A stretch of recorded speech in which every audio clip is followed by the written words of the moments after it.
Large numbers of Catalans are expected to observe a general strike on Tuesday to condemn police violence at a banned weekend referendum on independence, as Madrid comes under growing international pressure to resolve its worst political crisis in decades. Flights and train services could be disrupted as well as port operations, after unions called for the stoppage to vigorously condemn the police response to the poll, in which Catalonia's leader said 90% of voters had backed independence from Spain.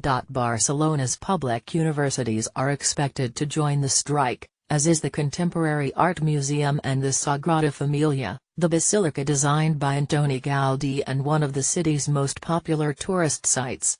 FC Barcelona said it would take part in the strike, adding that it would close its headquarters and that none of its professional or youth teams would train.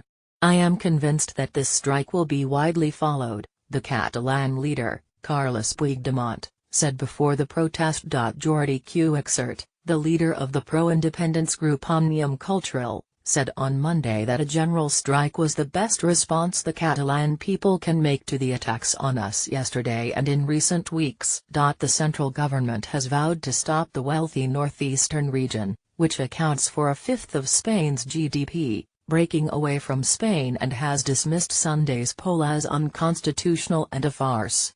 At least 893 people and 33 police officers were reported to have been hurt on Sunday after riot police stormed polling stations, dragging out voters and firing rubber bullets into crowds. Violent scenes played out in towns and cities across the region as riot police moved in to stop people from casting their ballots. The UN rights chief Zeid Ra'ad Al Hussein said he was very disturbed by the unrest, while the EU President Donald Tusk urged Madrid to avoid further use of violence. The European Parliament will hold a special debate on Wednesday on the issue.